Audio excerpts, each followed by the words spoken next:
중동에서 긴장이 고조되는 가운데 이란을 둘러싼 큰 의문이 제기되고 있습니다. 제재, 미국의 압박, 그리고 일련의 군사적 좌절로 인해 나라가 정말로 힘든 상황이라면 왜 그들은 협상에서 여전히 강경한 입장을 고수하는 것일까요? 이것이 테헤란과 워싱턴의 관계를 다시 서서히 긴장시키고 있는 상황입니다. 서방 언론과 미국 관리들의 보도에 따르면 이란과 미국 사이의 제재, 페르시아만의 안보, 그리고 이란의 핵 프로그램 문제에 관한 새로운 외교적 교류가 있었다고 합니다. 하지만 테헤란의 태도가 누그러지기보다는 오히려 그들의 요구 수위가 더 높아졌다고 합니다. 여기서 가장 큰 이슈 중 하나는 이란의 핵농축 프로그램입니다. 이란 정부는 오랫동안 그들의 핵 활동이 평화적인 에너지와 민간 용도만을 위한 것이라고 주장해왔습니다. 하지만 국제원자력기구에 따르면 이란의 일부 농축 활동은 민간 핵에너지에 일반적으로 필요한 수준을 이미 넘어섰다고 합니다. 이 때문에 미국, 이스라엘, 그리고 일부 유럽 국가들은 이란이 협상을 단지 시간을 벌기 위해 이용하면서 핵 능력을 계속 개발하고 있을지도 모른다는 우려를 계속하고 있습니다. 하지만 지금 이란이 강경한 입장을 보이는 이유를 이해하려면 더 깊이 살펴봐야 합니다. 수십 년 동안 이란에 대한 제재는 거의 사라진 적이 없습니다. 1979년 이슬람 혁명 이후로 미국과 그 동맹국들로부터 경제 제재, 석유 금수, 은행 거래 제한, 외교적 고립이 반복되어 왔습니다. 그리고 평범한 이란 시민들이 이를 직접 느끼고 있습니다. 그들의 통화 가치가 하락하고 인플레이션이 상승했으며 외국인 투자가 어려워졌습니다. 그리고 세계은행과 IMF 보고서에 따르면 최근 몇 년 동안 제재가 이란 경제에 큰 영향을 미쳤습니다. 그래서 테헤란에게 제재 문제는 단순한 외교 문제가 아닙니다. 그들에게 이것은 생존의 문제입니다. 하지만 미국 측에서는 관점이 다릅니다. 워싱턴 입장에서는 이란의 핵 프로그램에 대한 구체적인 제한 조치 없이 제재를 바로 해제하는 것을 원하지 않습니다. 미국은 먼저 테헤란이 핵무기 보유 능력을 갖추지 않겠다는 명확한 보장을 원합니다. 그리고 지금 긴장의 초점은 바로 이 지점입니다. CSIS와 미국 외교협회의 일부 분석가들에 따르면 양측 모두 누가 먼저 물러설지 서로 눈치만 보고 있는 상황이라고 합니다. 이란은 항복하는 것처럼 보이기 싫어하고 미국은 약해 보이기 싫어합니다. 한편 호르무즈 해협 때문에 상황은 더욱 복잡해지고 있습니다. 이곳은 전 세계에서 가장 중요한 석유 교통 요충지 중 하나입니다. 전 세계 석유 수송의 상당 부분이 매일 이곳을 통과하는 것으로 추정됩니다. 그래서 이란과 미국 사이의 긴장이 높아질 때마다 전 세계 시장도 즉시 불안해집니다. 이 지역에서 군사적 긴장이 고조되면 이는 석유 가격, 해운 경로, 그리고 전 세계 인플레이션에까지 영향을 미칠 수 있습니다.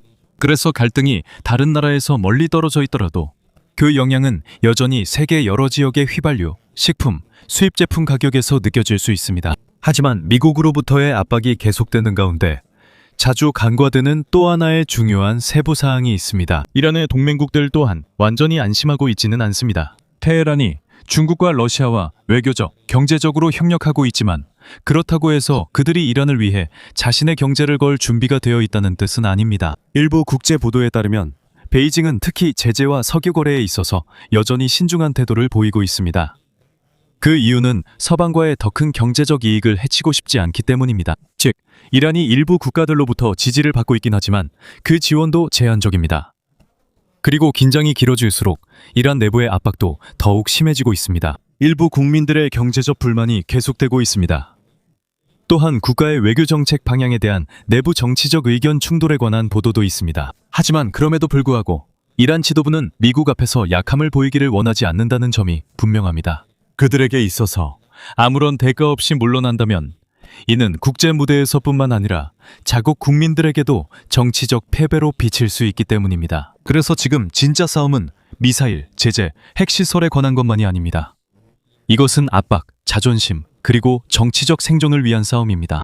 그리고 테헤란과 워싱턴 모두 강경한 입장을 고수하는 가운데 단 한 번의 잘못된 계산만으로도 이 지역은 새로운 위기로 빠질 수 있으며 이는 중동뿐만 아니라 전 세계에 영향을 미칠 수 있습니다. 미국의 이란에 대한 새로운 군사행동 가능성에 대한 논의가 뜨거워지는 가운데 도널드 트럼프 대통령은 테헤란의 핵 문제에 대해 더욱 강경한 발언을 내놓고 있습니다. 한 공개석상에서 그는 미국이 이란이 핵무기를 갖는 것을 결코 허용하지 않을 것이라고 단도직입적으로 말했습니다. 하지만 한 가지는 확실합니다. 저는 세계에서 테러를 가장 많이 지원하는 국가인 이란이 핵무기를 갖는 것을 결코 허용하지 않을 것입니다. 그런 일은 절대 일어나게 둘 수 없습니다. 하지만 화제가 된 연설과 온라인 논평에서 언급된 사상자 수치와 이란의 내부 상황에 관한 많은 숫자들은 아직 국제기구에 의해 독립적으로 확인되지 않았다는 점을 분명히 해야 합니다. 그래서 이 문제에 있어서는 검증된 사실과 정치적 수사를 구분하는 것이 중요합니다. 현재로서는 두 나라 사이의 긴장이 여전히 높다는 것이 분명합니다. 로이터와 기타 국제 언론의 보도에 따르면 미국은 이란의 우라늄 농축 활동을 막기 위해 계속해서 압박을 가하고 있습니다. 한편 테헤란은 자신들이 주권 국가로서 평화적인 핵 프로그램을 계속할 권리가 있다고 주장했습니다. 하지만 외교관들이 대화를 나누는 동안 군사 측에서는 또 다른 움직임이 있었습니다. 워싱턴에서는 페르시아만, 특히 세계에서 가장 중요한 석유 수송로 중 하나인 호르무즈 해협 주변에서 더 큰 해군 작전을 거듭 논의하고 있다는 보도가 있습니다. 이 지역이 영향을 받으면 중동은 물론 다른 지역도 영향을 받을 수 있습니다. 유가가 급등할 수 있고 글로벌 해운이 지연될 수 있으며 연료와 수입품에 대한 영향이 아시아에서도 느껴질 수 있습니다. 그래서 이 지역에서의 모든 군사 움직임은 미국과 이란뿐만 아니라 중국, 유럽, 그리고 석유 수입에 크게 의존하는 국가들까지 모두의 주시를 받고 있습니다. 현재 떠오르고 있는 이슈 중 하나는 미국 해군이 페르시아만에서 상선들을 보호하기 위해 새로운 해상보안 작전을 실시할 가능성입니다. 몇 주 또는 몇 달째 지연되고 있는 삼박들도 있는데 이는 지역 내 긴장 고조와 공격에 대한 두려움 때문입니다. 그래서 미국에게도 주요 해상 운송로를 계속 열어둘 수 있다는 것을 보여주는 것이 중요합니다. 하지만 이란 입장에서는 미국 군함이 자국 영토 근처에 있는 것이 직접적인 압박이자 도발로 느껴집니다. 그리고 여기서 상황이 위험해집니다. 공식적으로 전면전이 선포되지 않더라도 단 한 번의 오판이나 미사일 사고, 해상 충돌만으로도 위기가 심각해질 수 있습니다. 한편 많은 분석가들은 여기서 외교 정책뿐만 아니라 이란 내부의 권력 투쟁도 걸려 있다고 믿고 있습니다. 일부 관측통들은 외부 압력이 강해질수록 국내에서 강경파와 군부 인사들의 영향력이 더 커지고 있다고 말합니다. Laking papel sa national security at regional operations. Pero mahirap tukuyin kung gaano kalaki talaga ang kanilang 군함들과 함께 국내 강경파의 영향력도 커지고 있습니다. 테헤란과 워싱턴 모두 물러서기를 원하지 않습니다.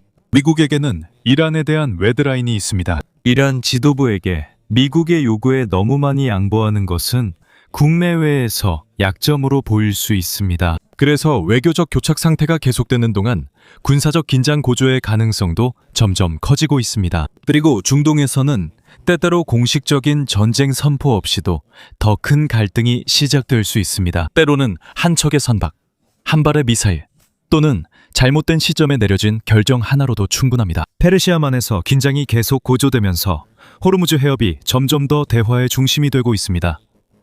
이곳은 전 세계 석유 공급에 매우 중요한 좁은 해상 통로입니다. 그리고 지금 이곳이 바로 미국과 이란 사이 갈등에서 가장 위험한 부분 중 하나가 전개되고 있는 곳입니다. 지난 몇 년 동안 호르무즈 해협 주변에서는 여러 차례 위협 행위, 드론 감시, 해군 간 충돌이 발생했습니다. 미군과 국제 감시 단체들에 따르면 이란은 고속 공격정, 드론, 해안 미사일, 그리고 비대칭 해군 전술을 조합해 필요할 때 언제든지 해상 운송로를 교란시킬 수 있다는 점을 보여주고 있습니다. 하지만 테헤란 측은 이것이 자국 영토 근처에 있는 외국 군대의 존재에 대한 방어일 뿐이라고 주장합니다. 이런 설전과 군사적 발언들 뒤에는 더 큰 싸움, 즉 정보전이 벌어지고 있습니다.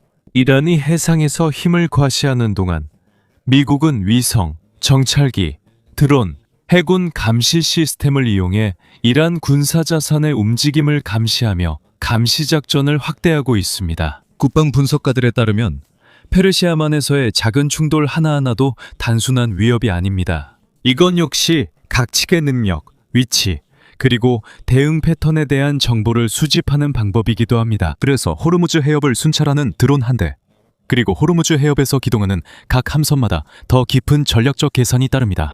그리고 지금 워싱턴에서는 이 지역의 상업 선박을 보호하기 위한 새로운 해상 작전의 가능성이 다시 논의되고 있습니다. 하지만 그런 일이 일어나면 많은 분석가들은 직접적인 충돌의 위험이 다시 높아질 수 있다고 믿고 있습니다. 왜냐하면 이란군과 미군 함정 사이에 다시 한번 사건이 발생하면 상황을 외교로 되돌리기가 어려워지기 때문입니다. 그래서 휴전과 협상에 대한 논의가 있더라도 많은 관찰자들은 현재의 평화가 매우 불안정하다고 말하고 있습니다.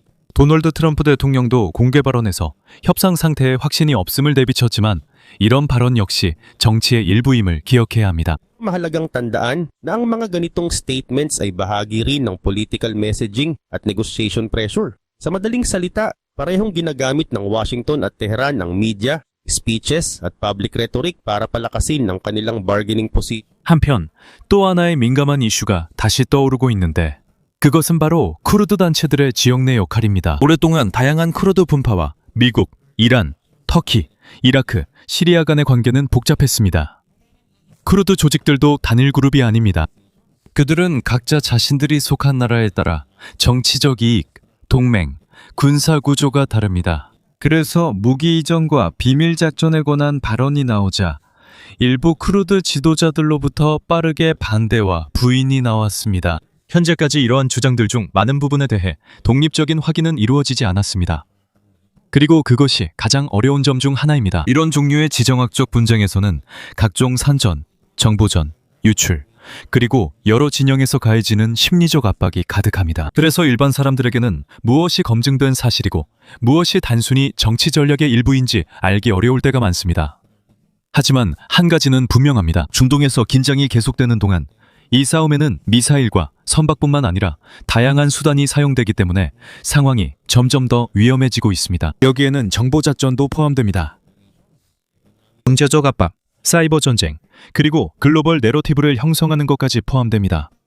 이러한 것들이 오랫동안 갈등이 지속되어 온 한 지역에서 동시에 일어난다면 전쟁, 심지어 작은 사건들까지도 세계가 미국과 이란 사이의 긴장에 집중하고 있는 동안 또 다른 조용하지만 매우 중요한 움직임이 무대 뒤에서 일어나고 있으며 여기에는 중국이 관련되어 있습니다. 바로 중국입니다. Tingin, mukhang solid ang support. 테헤란을 지원하는 나라 중 하나가 베이징입니다. 베이징은 테헤란과 함께하고 있습니다. 중국은 지난 몇 년 동안 이란산 석유를 가장 많이 구매한 나라 중 하나입니다.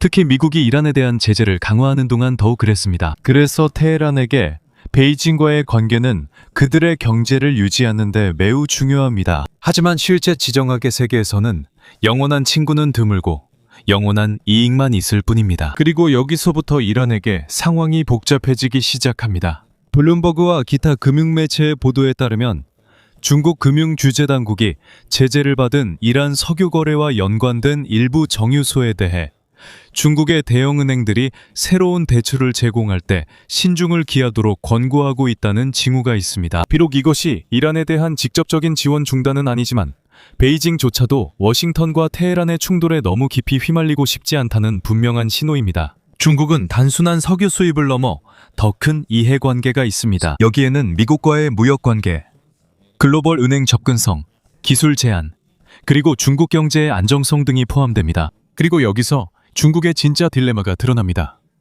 한편으로는 미국의 제재에 무작정 따르지 않는다는 모습을 보이고 싶어 합니다. 하지만 다른 한편으로는 자국의 금융 시스템과 국제 비즈니스 이익이 위험에 처하는 것도 원하지 않습니다.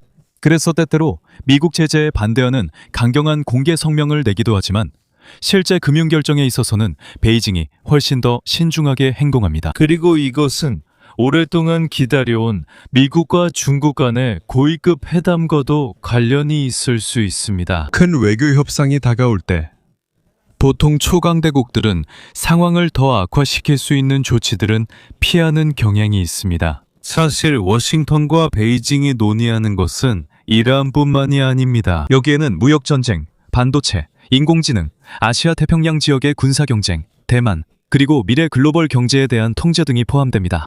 하지만 그렇다고 해도 이란 문제를 피하는 것은 불가능합니다. 중동에서 긴장이 계속되는 동안 테헤란과 경제적 관계가 있는 국가들에 대한 압박도 높아지고 있기 때문입니다. 그리고 중국에게는 위험한 균형을 유지해야 할 필요가 있습니다. 이란과 너무 멀어지면 중동에서의 전략적 파트너십이 깨질 수 있습니다. 하지만 테헤란을 지나치게 지지하면 미국으로부터 2차 제재와 경제적 보복을 받을 수도 있습니다. 그래서 지금 워싱턴, 베이징, 테헤란 사이에서 마치 체스게임 같은 상황이 벌어지고 있습니다.